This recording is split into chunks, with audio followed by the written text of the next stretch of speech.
कर रही थी, उसके जो दुख दर्द थे, उसके जो संकट थे, जो पैसे का संकट था, वो संकट तो एक इंसान का संकट था, सभी लोगों का संकट था।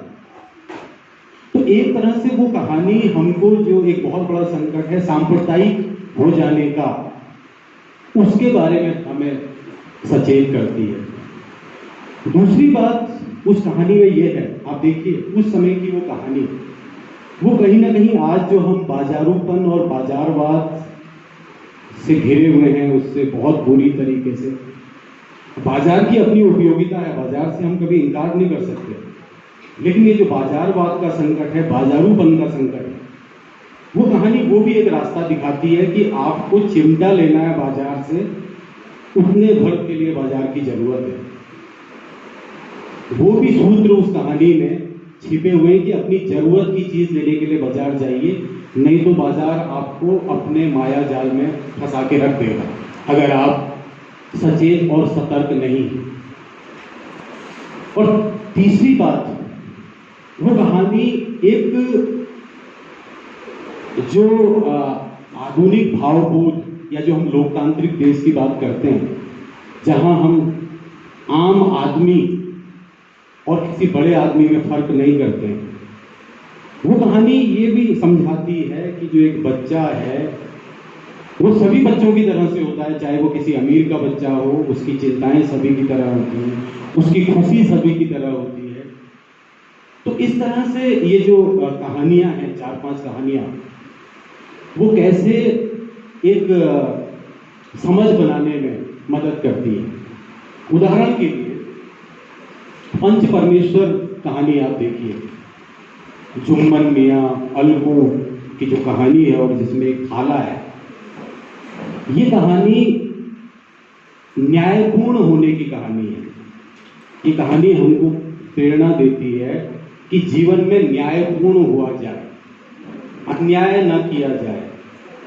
और ये कहानी ये भी बताती है कि भले ही वो जुम्मन और अलगू है, अलग अलग समाजों से जुड़े हुए लोग हैं, लेकिन कोई भी समाज, कोई भी सभ्य समाज की रचना तभी हो पाएगी जब उसके केंद्र में न्याय होगा। तो ये उनकी कहानी है जो आपको इस तरह से एक पूरी चेतना देती है, पूरी एक आपका जो है समझ का निर्माण करती है। उनकी कहानी है एक नशा। नशा कहानी में भी मुझे बहुत ज़्यादा चर्चित कहानियों में नहीं है, लेकिन मुझे उसने बड़े खास तौर पे प्रभावित किया। नशा कहानी एक ऐसे नौजवान की कहानी है जो ऊपर का जो वर्ग है उससे बड़ी शिकायत से भरा रहता है। साहब देखिए कितनी अकड़ में रहते हैं, कितने दिखावा करते हैं, कितने इनके नक्शे हैं। तो प्रेमचंद क्या कर रहे थे, अपनी हर कहानी में एक बहुत बड़े युगीन दायित्व को निभा रहे थे। वो नशा कहानी का जिक्र कर रहा हूं। और ये जो एक बहुत बड़ा संकट है कि हम जिन लोगों की आलोचना करते हैं, जिन चीजों को हम बुरा कहते हैं, कई बार हम, ये जो लड़का है फिर ये एक हॉस्टल में जाता है, वहां उसको एक अमीर दोस्त मिलता है, उससे उसकी दोस्ती होती है और वो उसके घर में जाता है, बड़े ठाठ से रहता है। अब ये लड़का धीरे धीरे बदलने लगा है। इसमें भी वही जो एक उच्च वर्ग की जो जिनकी वो बात किया करता था, वो सारी चीजें उसमें आने लगती हैं। यहाँ तक कि जब वो रेल से वापस आ रहे होते हैं जहाँ पर कहानी का अंत होता है, वहाँ तो वो जो साधारण लोग हैं उनके ऊपर बिगड़ जाता है। तो आप देखिए कि ये जो पाखंड है, ये हमारे आज का भी संकट है। हम जो बातें करते हैं, और खासतौर पे आजकल अगर हमारी राजनीति की ओर बातें की जाए, वहां तो ये बहुत ही बढ़ चुका है। हम जो बड़ी बड़ी बातें करते हैं वो हमारे जीवन से नदारद है। तो ये एक प्रेमचंद की कहानी है जो आपको इस तरह की दृष्टि देती है। उनकी कहानी है बड़े भाई साहब, आप सब जानते हैं, मैं उन कहानियों के आपको रेफरेंस दे रहा हूं जो हम सबसे जुड़ी हुई।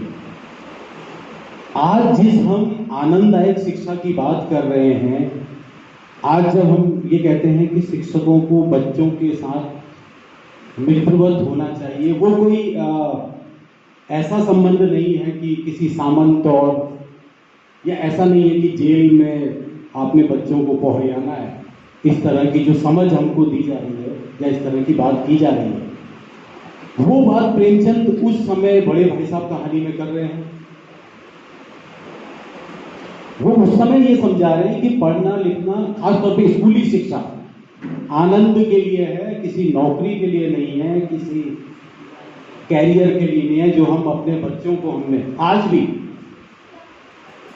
जो हमारे समाज का एक बहुत बड़ा तबका है, पढ़ पढ़ पढ़ पढ़, तुझे पता नहीं क्या क्या बनना है,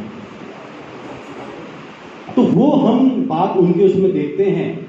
और वो शिक्षा कैसी होनी चाहिए, एक साहित्यकार जिसको हम एक युग दृष्टा साहित्यकार कहते हैं, वो दृष्टिकोण प्रेमचंद वहां देते हैं। उनकी कहानी है एक सदगति, अगर आप लोगों को याद होगा, जिसमें वो उसको अपनी बेटी की शादी के लिए पंडित जी के वहां जाकर के उनको दिन जो है सुझाना था। आपको अगर याद आ रही होगी वो कहानी, पंडित जी काम में लगा देते हैं लकड़ी फाड़ने वाले, और किस तरह से कितना अमानवीय। तो ये कहानी जो हमारे समाज में, जो पूरी दुनिया में, मतलब एक रूप रंग भेद के रूप में है, लेकिन पूरी दुनिया में कहीं नहीं है कि साहब जात जन्म के आधार पे आप किसी को छोटा बड़ा कहें, जाति, और जिससे हम आज भी मुक्त नहीं हुए।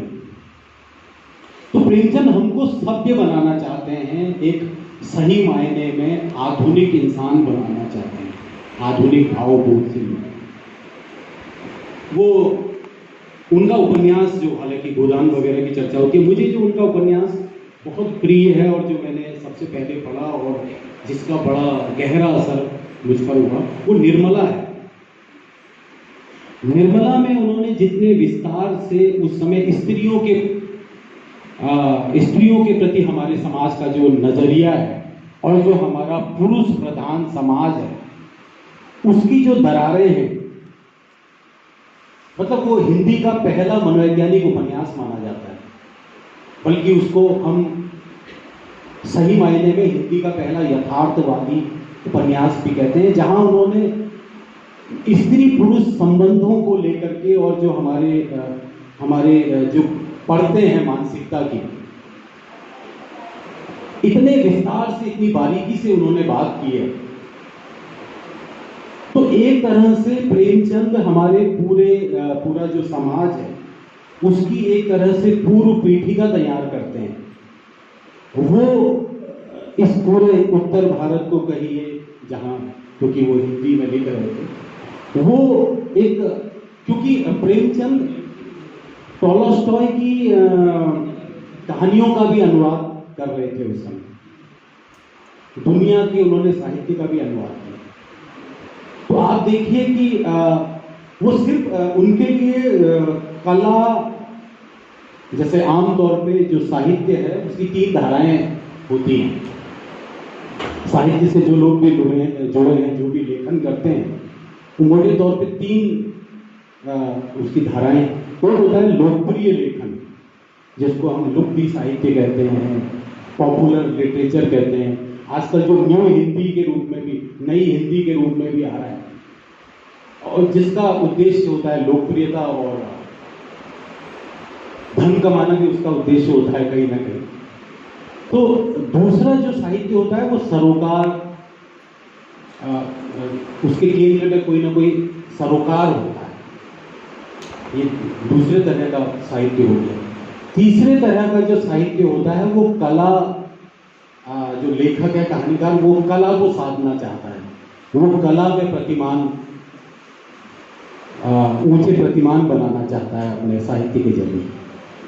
तो प्रेमचंद जो है उस धारा के लेखक हैं जो सामाजिक सरोकार, उसके लिए प्रेरित करते हैं कि आपका जो लेखन हो वो किसी समाज के या लोगों से जुड़े हुए ऐसे मुद्दे पर केंद्रित हो तब तो लिखने की जरूरत है, नहीं तो लिखने की बहुत ज़्यादा जरूरत नहीं है।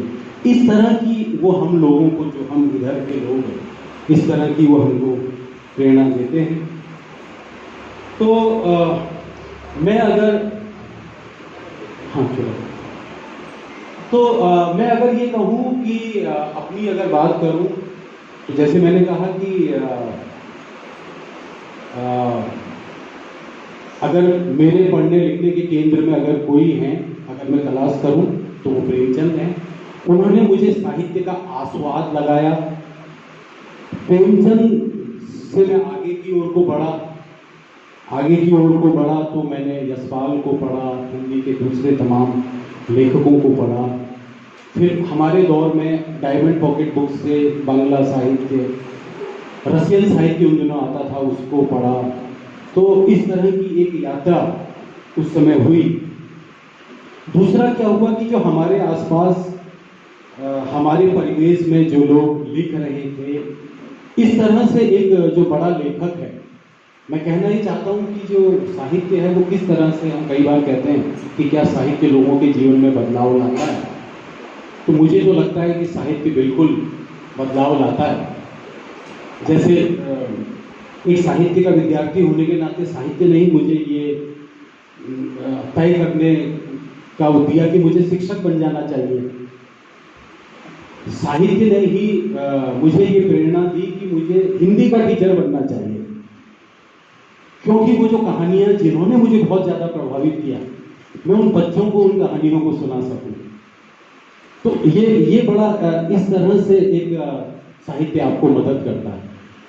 साहित्य ने ये दृष्टिकोण दिया कि न सिर्फ साहित्य पर बात की जाए बल्कि शिक्षा पर बात की जाए, जिसको हम सिर्फ एक कैरियर के रूप में लेते हैं। दूसरा क्या हुआ कि उस समय हमारे परिवेश में बटोही जी यहाँ पर हैं, बटोही जी की उस दौर में कहानियाँ आती थी अमर उजाला में, हिंदुस्तान में।